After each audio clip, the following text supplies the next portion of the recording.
Everybody, Adam here with Swayze Podcast. I'm here with my wife, Jackie. When Jackie and I first got together, I was shocked about the amount of movies she had not seen. Pretty much if it wasn't Tarantino or Titanic, she didn't see it. So we've been going to older movies.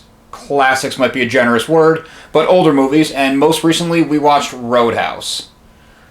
So what did you know about Roadhouse before we got into it? Because you're the one who picked it. Well, I knew that it was an 80s movie, and I was in the mood for an 80s movie, because most, if not all, 80s movies, action 80s movies, are not great. Well, okay. But in a good way. But in a good way. So you're looking for that level of camp, and I think Roadhouse is the perfect kind of camp and action movie to pick. Yes. To do a quick synopsis, our own synopsis, as we watch the movie, Roadhouse follows Patrick Swayze's character, and I don't even remember his name. I feel like they said it like every third line, but... All I remember is I thought you'd be taller. That should have been his name. They said it about 20 times. Every person he met thought that Patrick Swayze would be taller. Patrick Swayze was a cooler. I guess that meant he was like the bouncer of bouncers at dive bars. I'm not really sure why that was the setup for the movie, because he ends up saving a town from a local terrorist. Yeah, he was a domestic terrorist. Yeah, Southern Poverty Law Center would definitely have him as a hate group. Yeah. Because he ended up, spoiler alert, right? He ended up... Well, spoiler alert for the whole thing, but if you haven't seen Roadhouse by now, I don't think you really care. Yeah. He blew up the one guy's house. Did he kill that guy, the old guy? He almost did, but he knew people were in it. He intended on killing people. Yes. And then he blew up a business. He drove a monster truck through a car dealership. Business. Oh, that's right. He burned down the store / gas station / whatever. With like high-powered explosives, because that was a large building. Yeah. That was like a warehouse, and he just blew the whole thing right up. And in the final showdown there in the end, they allude to that he was killing other people in the town. Yeah, so... Yeah. Questions we had during the movie, or at least I did, maybe you figured it out, was, one, why did this guy hate this town so much? Oh, I don't know. I don't think he hated the town. I think he hated Patrick Swayze. But that was another question, because as we're watching the movie and he really hates Patrick Swayze, we started laughing because it's like, why does he hate Patrick Swayze so much? Well, at first you don't know, and then you find out that it's over a woman, naturally. But the woman didn't come into it until later, and he already hated Patrick Swayze. Yeah, so really it just added fuel to the fire. He just didn't like Patrick Swayze. Well, it was because Patrick Swayze was coming in, and he was, he was really, like, mucking up the works at the bar. I was hoping you'd bring that up, because Patrick Swayze is brought in as the epitome of the cooler, and this guy bought some terrible crap bar, and he wanted to bring it back from the dead instead of just, I don't know, starting a new business when he fell into this money. But he goes in and Swayze goes in and cleans up the bar, throws out the trash. There's some bar fight scenes, brawls that are... Choreography wasn't the worst for what it was. No, it really wasn't bad. And then the main villain of the movie, I don't know anyone's names, the main villain of the movie is upset because this bar is cleaned up because he supplies the alcohol to the bar. But if the bar is cleaned up, it's going to bring in more business. So he was really working against his own best interests, and then started killing people and terrorizing the town when Patrick Swayze was dating some woman. Yeah. So... It was... campy, I guess, would be the way to describe that. I mean, you could say bad, but I would say campy.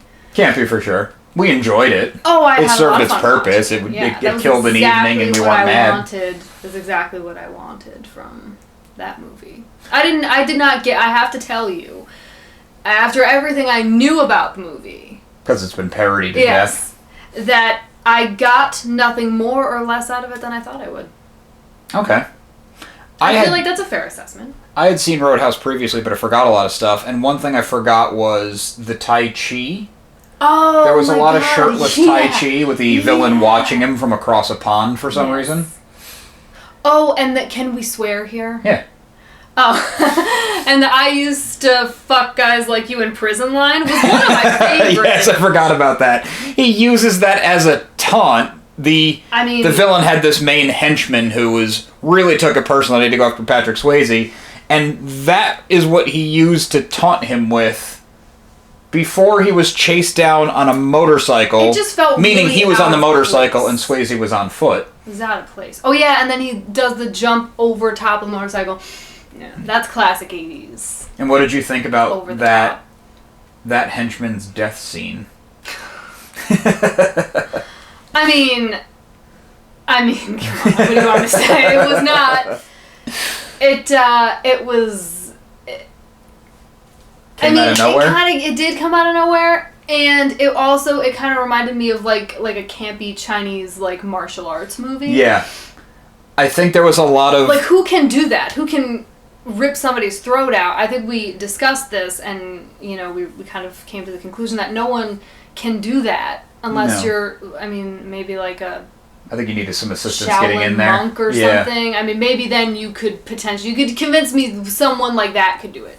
You couldn't convince me Patrick Swayze's character in Roadhouse. No, because he was a bar bouncer. I don't know why they kept trying to force in the Zen and the Asian style martial arts into it. In that era. That's all I can think. It was left over from the 70s. And that's fair, and that's fine. And I think we're picking that apart way too much, but... Oh, I think this conversation has already been longer than Roadhouse really needs to be dissected. What do you remember about the soundtrack?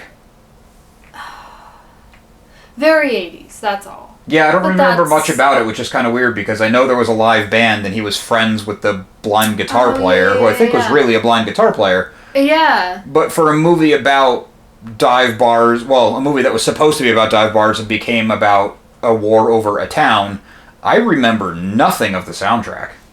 Oh, I don't really remember it either. So I don't think it had a big iconic hit.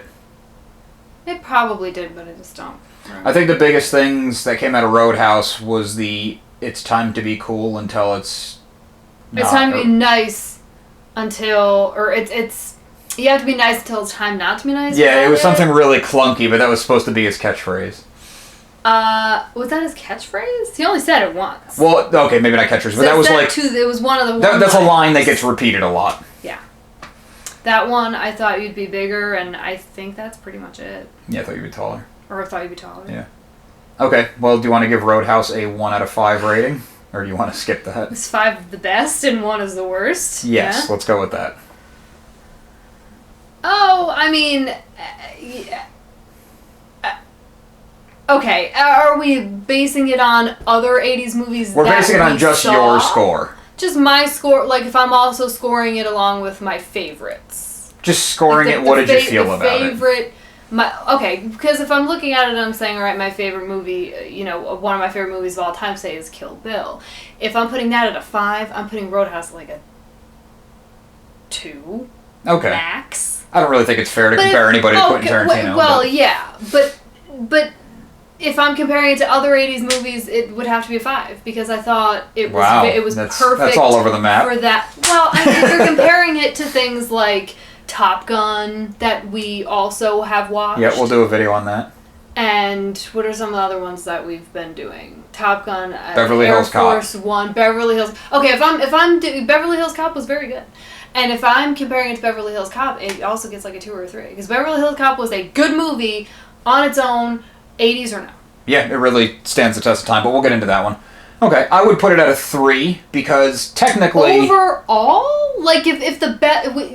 Like just out of 5, with 5 being the best, 1 being the worst. Okay. I'm going to put it in the middle. Okay. 2.5 would be very middle of the road. I'm going to give it half a point up because it was entertaining. All right. It's not technically good. The acting isn't good. The soundtrack isn't good. Acting wasn't good. But we had a lot of fun watching it. We did, but we just watched 1917, also a great movie, last night. But now compare it to that. But you're comparing then it's it to like all a of point these one. movies. Yeah. Okay. So then that's why I'm not comparing it to other things. It was how I enjoyed it.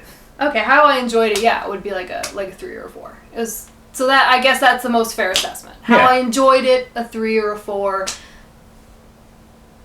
It's weird to say, isn't it? We enjoyed Patrick Swayze in Roadhouse. And rip Patrick Swayze.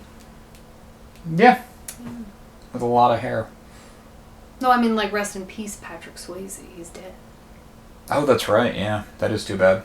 because he was an iconic actor for a long time. He was. I mean, he was not a bad actor. No, he wasn't. Okay, anyway, we're rambling at this point, so thanks for watching. Please remember to subscribe to the channel. Also, make sure to check out So Wizard Podcast wherever you get your podcasts. So Wizard Podcast can also be found on Patreon, where for as little as $1 a month, you get bonus content, 2 bonus shows every month.